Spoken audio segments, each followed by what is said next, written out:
বন্ধুরা, আমার ফাইটার মুরগি দেখতে পাচ্ছেন, এটা মোরগ, কত বড় একটা মোরগ না বন্ধুরা। হ্যাঁ, এর সাথে এই যে আমার ফাইটার মুরগি আছে, এই যে কুজে বসে গেছে, দেখেন এই আবার ঠুকুর দেয় মারাত্মকভাবে। আসসালামু আলাইকুম রহমতুল্লাহি আবারাকাতু। হ্যালো দেখুন, পক্ষ থেকে সাত বাগানের সবাইকে স্বাগতম। বন্ধুরা সবাই কেমন আছেন? আশা করি সবাই ভালো আছেন, আমিও ভালো আছি। বন্ধুরা, আমার শৌখিন মুরগি যে শেডগুলোতে বন্ধুরা, সেগুলো নিয়ে একটা প্রতিবেদন দিচ্ছি আজকে। তা আজকে আমি মনটা খারাপ যে আমার কলিমা লাইট ব্রাহ্মা, সিল্কি এবং কাদারনাথ অলরেডি প্রায় শেষ পর্যায়ে। এখন এই যে ফাইটারগুলো এখনও মাশাআল্লাহ ভালো আছে, ওদেরকে পরিষ্কার পরিচ্ছন্নতা করলাম। আর এই যে দেখেন, এই ডিম পারছে, আর এটা সম্ভবত কুজো বসে গেছে। দেখেন এই যে কুজো বসে গেছে,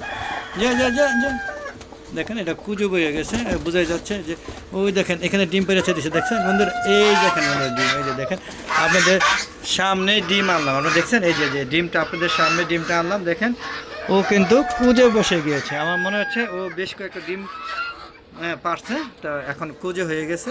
আপনারা দেখতে পাচ্ছেন আমার এই ফাইটারের জোড়াটা কেমন, অবশ্যই কমেন্টকে জানাবেন। এরপরে একে একে সব দেখাচ্ছি। বন্ধুরা, এটা আমার চতুর্থতম তালাতে আমি রেখেছি জাপানি ব্যানথাম। হ্যাঁ, এই মুরগিটা একটু অসুস্থ হয়ে গেছে, এটা নিয়ে আমি খুব ভয়ে আছি। দেখেন এই যে দেখেন, এটা যে মোরগটা অসুস্থ হয়ে গেছে, আপনারা বুঝতে পারছেন। ওর ফুলটা একটু কালো হয়ে, দেখেন কীরকম শব্দ করে। হ্যাঁ, খুব খারাপ একটা অবস্থা। ওর ট্রিটমেন্ট এই মাত্র করলাম, কালকে সুস্থ ছিল। আমি জানি না ভালো হবে কিনা, আপনার দোয়া করেন যেন ও সুস্থ হয়ে যায় খুব তাড়াতাড়ি, তাহলে আমার খুব কষ্ট হবে। হ্যাঁ, আমার সুন্দর একটা প্লেয়ার মাত্র ডিম পাড়া শুরু করেছিল, 7টা 8টা ডিম পেরেছে। হ্যাঁ, দেখেন কত সুন্দর জুটিটা, দেখতে পাচ্ছেন কিনা আমি জানি না। এই দেখেন, দেখানোর চেষ্টা করছি, যদিও আমি 4 তলায় আছি, বুঝতে পারছেন। তো ওকে পুরোপুরি দেখাতে পারছি কিনা আমি জানি না, চলেন একটু পুরোপুরি দেখানোর চেষ্টা করছি। হ্যাঁ, ও তো একটু অসুস্থ, সে আড়ালে থাকতে পছন্দ করে। দেখেন তো বন্ধুরা, এখান থেকে এটা হলো আমার জাপানি ব্যানথাম, সবচেয়ে সুন্দর। হ্যাঁ, একটু অসুস্থ হয়ে গেছে, আমি এই জন্য খুব চিন্তায় আছি। আপনার দোয়া করবেন যেন সুস্থ হয়ে ওঠে। বন্ধুরা, আমি চলে আসছি 3 তলায়। এই 3 তলা হলো মালয়েশিয়ান সেরামা, দেখতে পাচ্ছেন। এরও ডিম পাওয়া শুরু করছে অ্যাডাল্ট, এই পর্যন্ত 4টা ডিম পেয়েছে এবং ওদের ডিমটা কবুতর ডিমের থেকেও ছোটো। দেখেন ছোটো মুরগি, ডিমও ছোট, তবে প্রথম বেশ কয়েকটা ডিম ছোটো ছিল, পরে আস্তে আস্তে বড়ো হচ্ছে। দেখেন কত সুন্দর।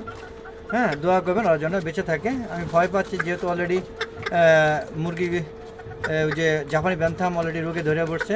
সবগুলো কলমে লাইট ব্রাহ্মা গেছে, সিল্কি গেছে, কাদারনাথ গেছে। এখন যদি এটা যায় তাহলে জাপানি ব্যানথাম অলরেডি অসুস্থ হয়ে গেছে। আমি জানি না বাঁচবে কিনা, কারণ আমার বাঁচার রেকর্ড খুবই কম।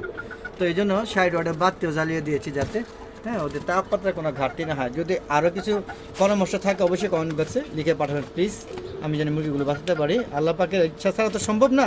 যদি কোনো রকম সুযোগ বা কোনো রকম ভুল থাকে, সেটা সংশোধন যদি করার সুযোগ থাকে, তাহলে আপনার কমেন্ট বক্সে লিখে পাঠাবেন। তবে সব কিছু আল্লাহ পাকের ইচ্ছা। হ্যাঁ, আল্লাহ পাকের উপরে কিছুই নাই। আমি আল্লাহ পাকের বিশ্বাসী, যেন আল্লাহ পাক আমাকে সুস্থ করে দেয়, আমার মুরগিগুলোকে সুস্থ করে দেয়। হ্যাঁ, তো বন্ধুরা চলুন এবার আমরা যাবো দোতলায়। বন্ধুরা, চলে আসলাম দোতলায়। এটা হচ্ছে পলিশ ক্যাপ। আপনারা দেখেন কত সুন্দর, এই যে পলিশ ক্যাপের মুরগি। হ্যাঁ, জায়গা ছোটো তো তাই হয়তো ভালোভাবে দেখাতে পাচ্ছি না, আপনারা বন্ধুরা দেখুন। আর যদি ভালো লাগে অবশ্যই আমার চ্যানেলকে সাবস্ক্রাইব করে পাশে বেল আইকনটা ক্লিক করে দিবেন। দেখতে পাচ্ছেন এটা হচ্ছে পলিশ ক্যাপ। হ্যাঁ, এটা আমি বুঝলাম না, এটা ডিম পারে না। এটা প্রথম 2-3টা ডিম পারছে, এখন প্রায় 6 মাস হয়ে গেছে ডিম পারে না। দেখেন কত সুন্দর। আপনারা জানা থাকলে বলবেন যে কিভাবে এই মুরগি ডিম পারে, এবং আমার কোথাও ভুল আছে কিনা যে ডিম পারে না কেন, একটু কাইন্ডলি ব্যাখ্যা করবেন। আর ডিম পাড়ার উপায় কি সেটা একটু কাইন্ডলি জানাবেন। তো বন্ধু, আমার জানা নেই আর কি। আবারও বলি, আল্লাহ পাকের হুকুম ছাড়া তো ডিম পারবে না। তারপরে আপনাদের যদি কোনো বুদ্ধি থাকে, যেটা আমার নাই। দেখেন এটা হচ্ছে, হ্যাঁ, কত সুন্দর জুটি না বন্ধুরা। এটা হচ্ছে কি পলিশ ক্যাপ। বন্ধুরা চলুন এবার আমরা নিচতলা যাবো, যেটা আমাদের এক জোড়া কাদারনাথ বাঁচিয়ে রেখেছে, সেটাও দেখাচ্ছি আপনাদের। তো ভালো লাগলে অবশ্যই আমার চ্যানেলকে সাবস্ক্রাইব করে পাশে বেল আইকনটা ক্লিক করে দেবেন বন্ধুরা। আর বেশি বেশি দেখবেন, শেয়ার করে সবাইকে দেখার সুযোগ করে দিবেন। এখন আমরা চলে যাবো নিচতলায়, মানে একতলায়। বন্ধুরা, নিচতলায় চলে আসলাম। আপনারা দেখতে পাচ্ছেন এটা হচ্ছে কাদারনাথ, দেখতে পাচ্ছেন এই যে কাদারনাথের মোরগ। হ্যাঁ, এই দেখেন এ একটু ভয় পায়। দেখেন কত বড় কাদারনাথের মোরগ, আপনার খেয়াল করে দেখেন। এই ঝুটিটা কেমন হয়েছে অবশ্যই অনেকে জানাবেন, আর দোয়া করবেন যেন এই ঝুটিটা থাকে। এটা ডিম পারে, কিন্তু এই মোরগে ব্রিডিং হয় না। যতগুলো বাচ্চা পাশে প্রত্যেকটা বাচ্চার ডিম নষ্ট হয়ে থাকে, ডিমের ভিতরে কোনো কি নাই, বীজ নাই। হ্যাঁ, এটা যে কীভাবে এটার বীজটাকে সঠিক করতে পারবো, আপনার যদি জানা থাকে যে এই মুরগ ওদের সাথে মেলামেশা করে কিন্তু এর বীজ নাই, এরকম ইতিহাসে আমি প্রথম পেয়েছি। যদি আপনাদের জানা থাকে অবশ্যই কমেন্ট বক্সে লিখে পাঠাবেন আর জানাবেন কি করলে এই মুরগিটার মানে ডিমগুলো আমি বাচ্চা মানে বীজে রূপান্তর করতে পারবো এই মুরগের মাধ্যমে। হ্যাঁ, তো এই ছিল আমার শৌখিন মুরগি আপাতত কালেকশন।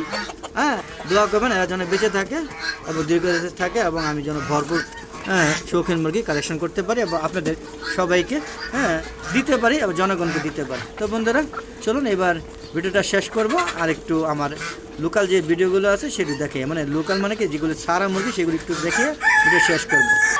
তো বন্ধুরা এই হলো আমার ছাদের সব মোরগ মুরগি, এগুলো ভিডিও আমি প্রতিদিনই দিয়ে থাকি এবং প্রতিদিনই আপনারা দেখেন। তো শৌখিন মুরগি ভিডিওগুলো সচরাচর দেই না, আর দিতে একটু কষ্ট হয় যেহেতু পাঁচতলা উঠতে নামতে। তো এই হলো আমার সর্বোচ্চ ছাদ বাগানের কর্মকাণ্ড। আমার ছাদ বাগানের সমস্ত মোরগ মুরগিগুলো আপনাদের রিভিউ দেওয়ার চেষ্টা করলাম। কেমন লাগলো অবশ্যই কমেন্টে জানাবেন। আর বন্ধুরা এই যে হচ্ছে যেগুলো দেখালাম, এই যে পাঁচতলা ফাইটার, এই যে জাপানি ব্যান্থাম, এই যে মালয়েশিয়ান শেরামা, এখানে এলো পলিশ ক্যাপ, আর এখানে হচ্ছে কাদানাক। এই টোটাল এলো আমার ছাদের কর্মযোগ্য। তো আশা করি সবাই দেখবেন এবং ভালোভাবে দেখবেন এবং শেয়ার করে সবাই দেখার সুযোগ করে দেবেন। তো আজ আর না, চলে যাচ্ছি, যাওয়ার আগে সবার সুস্বাস্থ্য কামনা করে আমি ভিডিও শেষ করছি।